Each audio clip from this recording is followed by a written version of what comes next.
voting with focus on what directly impacts architecture and design doesn't mean ignoring other important issues. When we talk about how government decisions affect our work as architects and designers, it's easy to focus on the projects or policies themselves. But there's a deeper layer in this, one that's about the people and the communities we serve. As architects and designers, our work just isn't about politics. Our focus is on creating places where people thrive, shaping communities through form and function. Yet as citizens in democracies and other forms of government, we are part of something larger, a shared blueprint. In the US, voting is our way of participating, a way of understanding how our country is run and the policies and people behind it.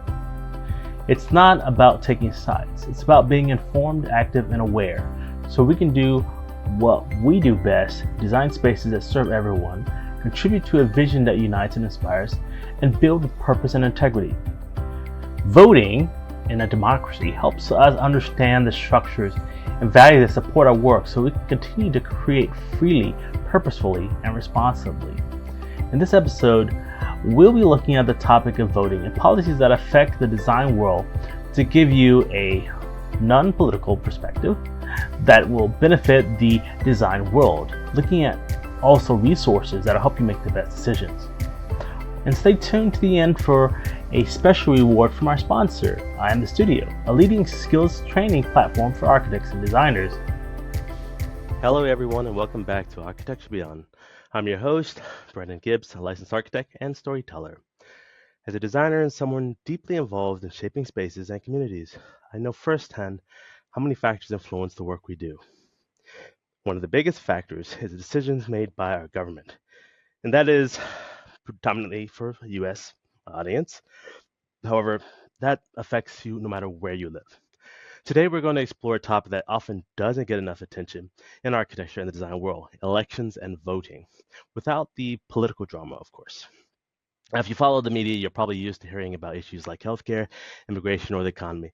But as architects and designers and industry professionals, there's a lot more at stake for us. Trust me, specifically when it comes to policy areas like infrastructure, environmental regulations, and building codes. These are going to affect us directly at home. This can so significantly impact the projects we work on, the opportunities available, and even the regulations that shape our built environment. In this episode, we're going to look beyond the headlines and dive into why voting matters and what's important for it in our profession. We'll explore ways that government decisions directly affect our work, from public project funding to climate policies, and discuss some of the major party positions on the issues. The goal isn't to tell you how to vote, but rather to show how much is at stake for us as architects and designers and why it's essential to research and vote responsibly. So whether you're voting for the first time or you're a seasoned voter, I hope the episode brings new insights to you on the power of your vote. All right then, let's get into it. When we think about how our built environment comes together, we often focus on the creative side, the drawings, the models, and the vision for a space. But behind every structure, every park, and every public project, there is an integral web of policies, codes, and funding that shape what we actually design and build. Let's start with government funding. Think maybe infrastructure projects, things like highways, bridges, schools, and even public parks. These spaces require massive investments, and much of that comes from the federal and state and local government budgets. The elected officials that we've elected decide how much money goes toward these projects, infrastructure updates, and even green spaces in urban settings. So if there's a policy that directs more funds, say, towards sustainable infrastructure and community-based developments, it directly impacts the projects that architects and designers like us get to work on. Another big area is urban planning and zoning laws. City and county governments determine how land can be used, whether that's residential, commercial, industrial, or mixed use. That policy decides with an area if it's going to be green space or allow for mixed income housing or support certain building heights and densities. This is critical because zoning decisions affect where we can place our buildings, how we design them, and even the materials we can use. When local government sets up zoning for new parks or affordable housing developments, that's a direct invitation for architects and designers to bring that vision alive. When they restrict land use, it might limit creative opportunities. Now, environmental policies are also a huge factor. from federal agencies like the EPA down to state and city standards, regulations on carbon emissions, energy efficiency, and sustainable materials are continuously evolving. These policies can make or break how we approach a project. Imagine having to meet a certain energy rating for a public building or using materials that align with environmental standards. Policies like these are becoming more common, and as the climate crisis that we've been reported on continues, we can expect even stricter guidelines on energy and sustainability. Now, that's for the better end goal. So, I would like to pause and just note how much architecture is giving us impact to the environment. So that's something we can't ignore. Now let's talk about building codes. These might be one of the most hands-on way that government affects our day-to-day work. Building codes cover everything from structural integrity to fire safety, accessibility, and energy efficiency. These codes are set by government agencies that are often influenced by political priorities, whether that's making buildings more resilient in natural disasters or improving accessibility and standards. And here's the thing, these aren't just abstract rules. They dictate how we can design a space safely and effectively for the public that we serve. So why is this important? For designers, architects, and even builders in the construction community, understanding the government's role in these areas isn't just about following rules. It's also about staying ahead and knowing how future policies might open up new creative possibilities or conversely restrict certain design choices, especially when you understand the influence of government policies, you're going to be better equipped to design not just for creativity, but with foresight. Now, as we move into the next segment, think and keep in mind that every decision made at the ballot box, whether it's voting for local city council members or national representatives, can trickle down to impact our work as architects and designers. It's going to happen, right? We're not just voting for a candidate. In many ways, we're voting for the future of our communities and the environments we help shape. So that's something to keep in mind for that part. Now let's get into the policies that directly impact us as architects and designers. In every election, different parties bring distinct positions to the table. Positions that shape everything from the projects available to us, to the costs we face as professionals, to the standards we need to meet. For this segment, I want to focus more on three main areas: infrastructure spending, environmental regulations, and tax policies. Let's break down these one by one. Infrastructure spending and public projects. That's my first segment. Now, first up is this infrastructure part, right? Which it's the major area where government support can really fuel the architecture and design industries. Both major parties talk about infrastructure, but they often have different focuses and funding strategies. And this also includes independent parties. Generally speaking, one parties might at different time or different issues tend to advocate on robust federal spending on large-scale infrastructure projects, things like public transit systems, bridges, and even green spaces in urban areas. This can mean increased funding for new public schools, hospitals, and affordable housing projects. This kind of federal support opens doors for design professionals to work in community-based projects, providing more opportunities to positively impact places where people connect and live and learn. On the other, maybe another party or another candidate, because this is candidate by candidate, um, they might favor a more localized approach, suggesting that states or private sectors take that lead in funding and managing infrastructure projects. This can sometimes mean fewer federally, but may allow for more flexibility for market-driven solutions. If you're an architect in a state with a strong infrastructure priorities, this might still lead to project opportunities. However, in areas with limited state budgets, there might be few of these large-scale projects, which could mean fewer opportunities in public architecture and urban planning. Next, let's talk about environmental policies and climate policy. Okay, areas that have become increasingly relevant in architecture. Different parties have contrasting approaches here, particularly in how they address renewable energy, climate change, and building standards. Now, one party or certain parties and candidates tend to prioritize aggressive climate policies, claiming to reduce carbon emissions and expand renewable energy incentives. This approach can bring tax credits or incentives for use of sustainable materials and renewable energy in building projects. There's also often support for stricter building codes that focus on that energy efficiency, which could mean updating HVAC standards or using high performance materials that minimize energy loss.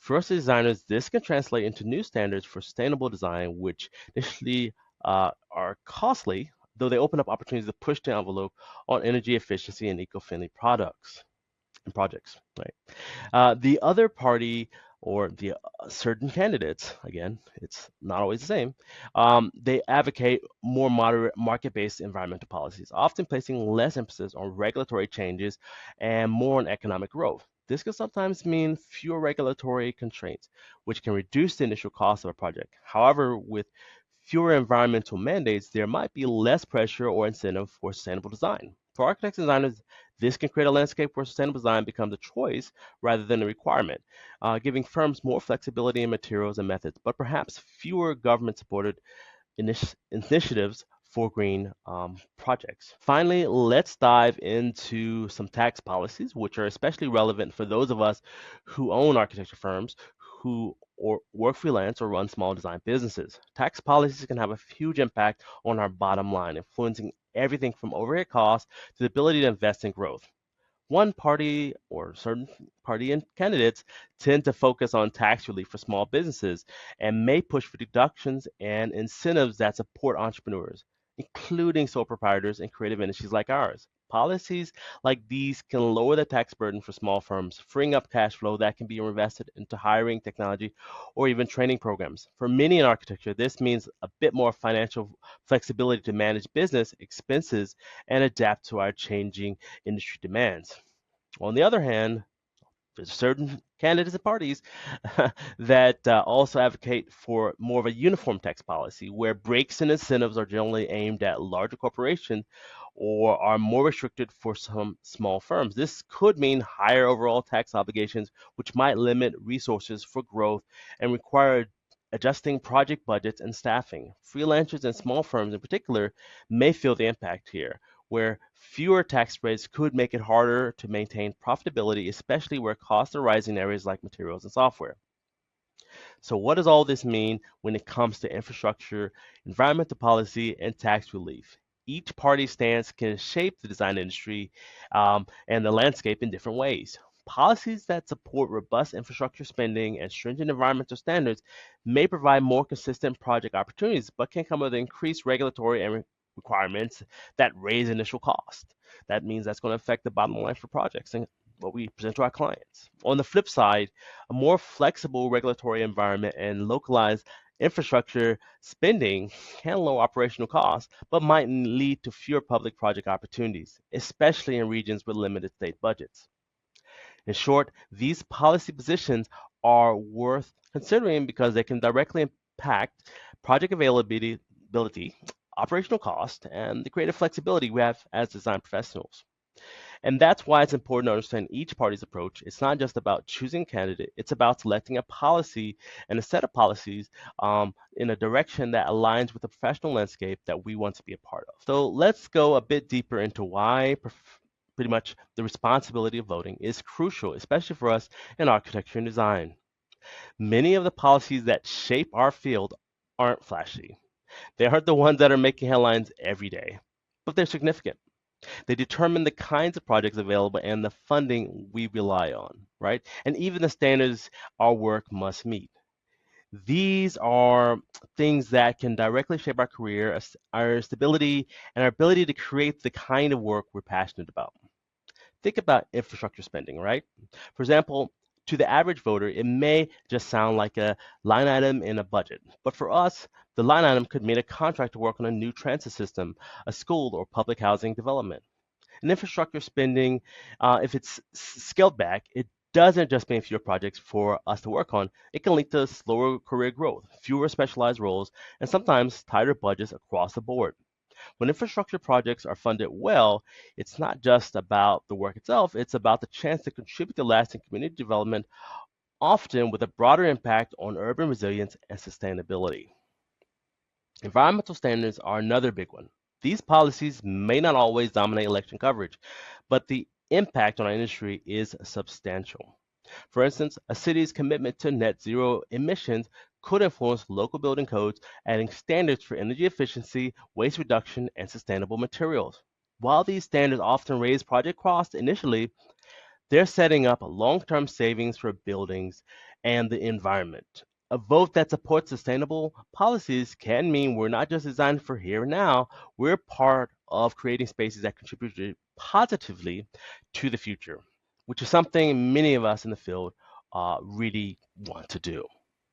Tax laws might seem like a distant topic, especially for those of us focused on design, but the truth is, tax policies can make a difference in how viable it is to run a small business, start your own firm, or even take on freelance projects. If a candidate supports tax relief for small businesses, that can mean more flexibility to invest in our practices, afford better software, or even hire more staff. On the other hand, more restrictive tax laws might mean facing tougher profit margins, which can put pressure on everyday form from projects, bids to hiring decisions. These tax policies are very real from day to day, impacting us on how we navigate the future of architecture and design for the world. You're tuned in to Architecture Beyond. In today's show, we're looking at elections and voting and their impact on the architecture and construction industry.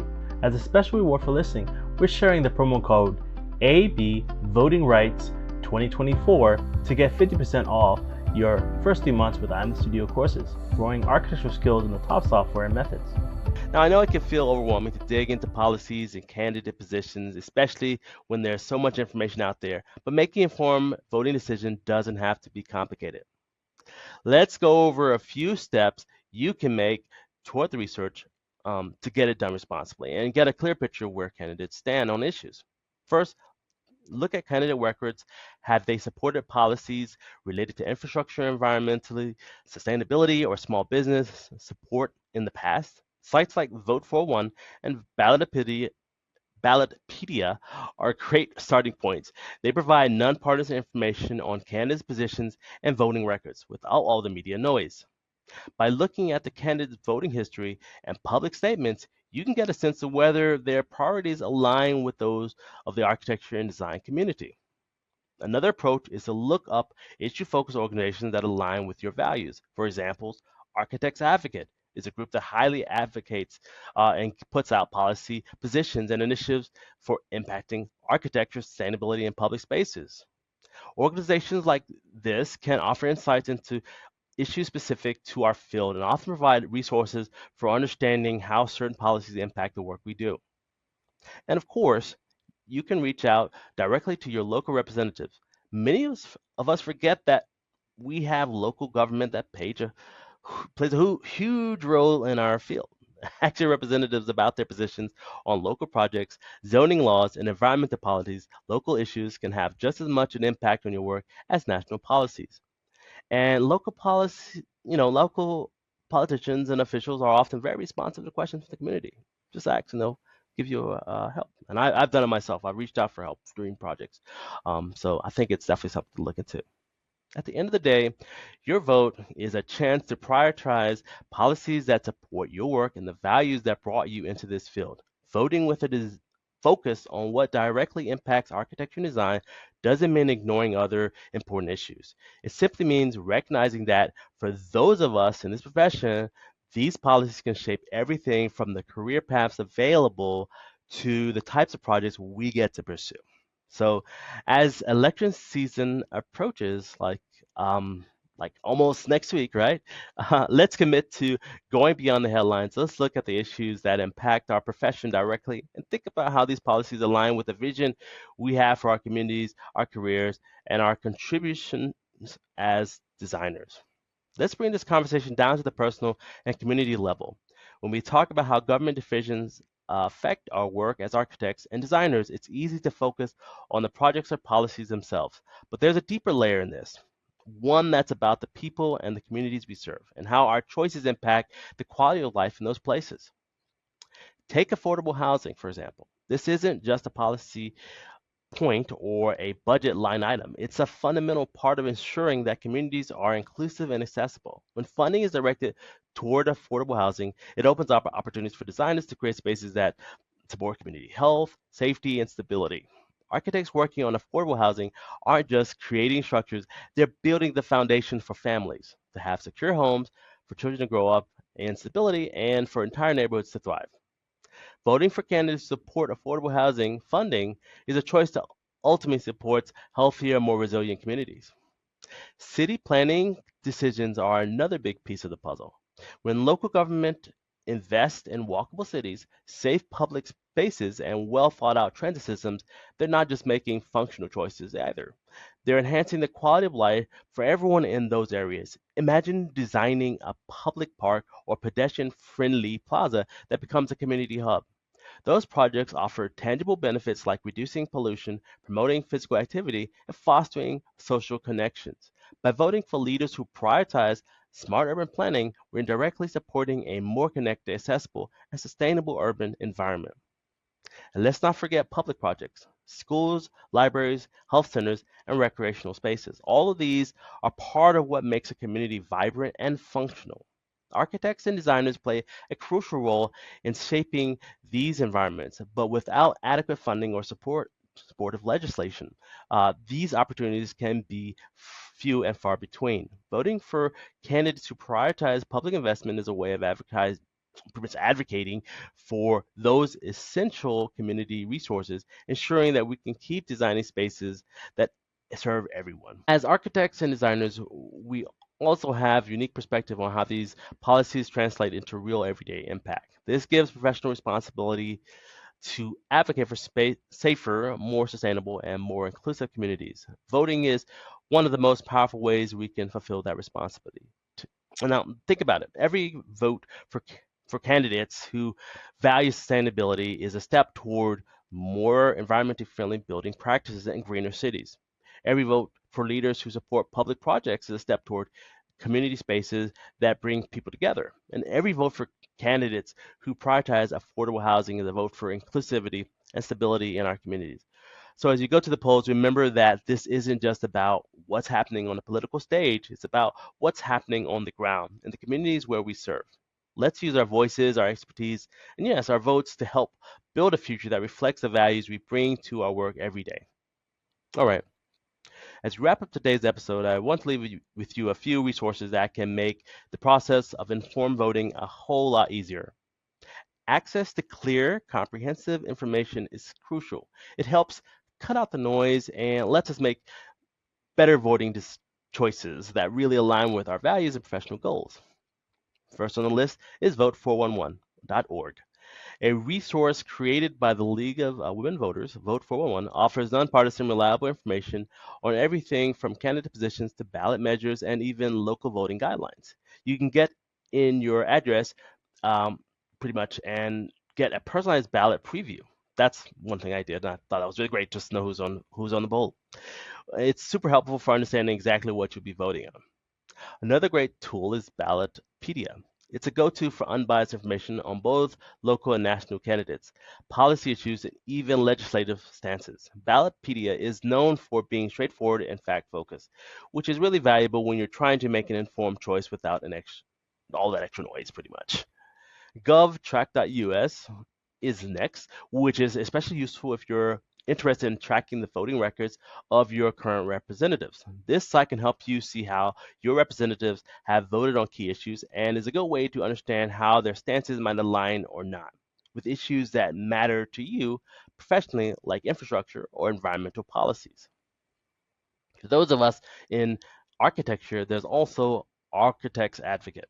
This organization provides resources and insights into policy issues specifically affecting the design and architecture fields, from sustainability to community-based projects. It's a great way to see how certain policies may impact our industry and our work. And finally, don't forget about your local government websites. State and city government sites are excellent resources for understanding local issues and finding candidate forms, which can give you more insight into how candidates plan to address local needs and affect our communities and work environments.